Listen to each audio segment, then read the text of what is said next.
শুরুটা ৬ বছর আগে অনেকটা শখের বশে। পুঁজি ৫০০ টাকা দিয়েই রঙিন মাছ কিনে রেখেছিলেন অ্যাকোরিয়ামে, কিন্তু এখন রীতিমতো রঙিন মাছ ব্যবসায়ী। কিছুদিন পর মাছগুলো ডিম ও পোনা দেয়া শুরু করলে জন্ম নেয় নেশা। ধীরে ধীরে বাড়তে থাকে মাছের প্রতি ভালোবাসা। বেশি করে মাছ কিনে হাউজে রাখেন, এরপর রঙিন মাছের সাথে হাউজে রাখেন বাহারি রং আর বিদেশি ধরনের মাছ। এখন সে পুরোদস্ত মাছ ব্যবসায়ী। নীলফামারী সদর উপজেলার লক্ষ্মীছাপ ইউনিয়নের রামগঞ্জ বাজার সংলগ্ন এলাকায় তরুণ উদ্যোক্তা আবু রায়হান রঙিন মাছ চাষ করে ইতিমধ্যে যিনি পেয়েছেন সফলতা উদ্যোক্তার খেতাব। মিক্রোগ্রাপি, short tail, red tail, platinum dumbo, ear albino koi, tuxedo সহ সব মিলিয়ে ৩০ প্রজাতির ৩৫,০০০ রঙিন মাছ রয়েছে বর্তমানে, যার বাজার মূল্য প্রায় ৭ লাখ টাকা। নিজেই তার এমন সাফল্যের কথা বর্ণনা করলেন মোহনা টিভির কাছে। আমি ২০১৯ সালে যখন করোনা শুরু হয়, ওই সময়টাতে আমি কোনো এক অ্যাকুরিয়ামের দোকান থেকে কিছু রঙিন মাছ নিয়ে আসি। এটা শুধু আমার শখের বসে আর কি, চাষ করার জন্য। তো কিছুদিন পর দেখতেছি মাছের পেটে ডিম আসছে। তারপরে সেখান থেকে কিন্তু মাছ আমার ডিম দেয়। তো অনেকগুলো বাচ্চা, ডিম তো না সরি, বাচ্চা দেয়। তো অনেকগুলো বাচ্চা হয়েছে মাছের। তো আসলে মাছ তখন তো বালতিতে রাখার জায়গা নেই। তো আমি পরে কী করলাম, একটা ছোটো হাউস করলাম। তো সেই হাউজে মাছগুলো যখন রাখি, সেখানে কিছু প্লাটি ছিল। তো প্লাটি আর গাপি মিলে অনেক মাছ আমার হয় সেখান থেকে। তো সেখানে হওয়ার পরে আমি চিন্তা করলাম যে আসলে এতগুলো মাছ আমি কী করবো বা মাছগুলো কী করা যায়। তো তারপরে আমি আসলে সেখান থেকেই বেশি করে মাছ চাষ করতেছি, আরও বেশি করে আমার যে হাউসগুলো বাড়াইছি আর কি। আমার যে বাড়ির ভিতরে সেটা ছিল এরকম, সেটা আরও একটা। তো সেখানে প্রথমে ৪-৫টা হাউস করি।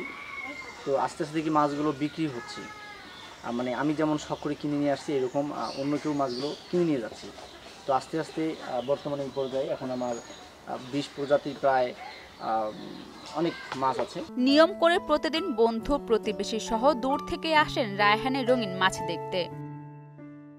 রায়হান ভাই যে এই মৎস্য খামার, রঙিন মাছের খামার, তো আমাদের এলাকায় প্রথম যখন ভাই এই বিষয়টা ছোট পরিসরে এটা যখন শুরু করছে, আসলে আমরা ভাবতাম যে এটার মজার চলে, ভাবতাম যে না, এটা আসলে বাণিজ্যিকভাবে নেওয়াটা সম্ভব না। তো ইনশাল্লাহ এখন দেখছি যে না, ভাই যে প্রজেক্টটা অনেক বড় পরিসরে এখন করছে এবং বিভিন্ন জায়গা থেকে অনেক ভাইরা আসে, এখান থেকে বিভিন্ন কোয়ালিটির মাছ দেখে পছন্দ করে নিয়ে যায়। এখানে লক্ষ্য করলাম যে বিভিন্ন প্রকার মানুষের কাছে শুনলাম কালো মাছ, ব্ল্যাক, লাল বিভিন্ন মাছ আছে। তো আমি নিজে আসি দেখলাম যে মাছগুলো খুব ভালো লাগিল, সুন্দর মনে হচ্ছে। আমি নিজেও মাছগুলো দেখে খুব পছন্দ করলাম। বড় ছোট ৫০ টাকা, ১০০ টাকা, আমি নিজেও ৫০০ টাকার মাছ এখান থেকে ক্রয় করলাম, দেখে সুন্দর লাগিল। শখের বশে রঙিন মাছ কিনে আবু রায়হান এখন একচ মাছ ব্যবসায়ী। নীলফামারী সহ আশপাশের জেলা উপজেলা থেকে অনেকেই আসেন তার কাছ থেকে মাছ কিনতে, বললেন জেলা মৎস্য কর্মকর্তা। লক্ষ্মীছাপ ইউনিয়নের রামগঞ্জ বাজারে আমাদের রায়হান একটা রঙিন মাছ চাষের একটা প্রকল্প হাতে নিয়েছেন। শখের বশে রঙিন ৫০০ টাকা রঙিন মাছ দিয়ে শুরু করে।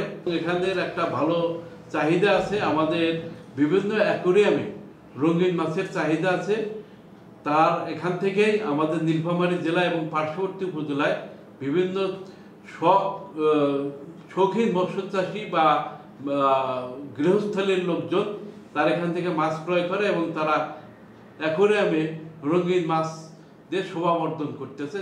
ড্রয়িং রুমের শোভাবর্ধনে এটা একটা গুরুত্বপূর্ণ ভূমিকা পালন করছে। পাশাপাশি তারও আর্থসামাজিক অবস্থার উন্নয়ন ঘটছে।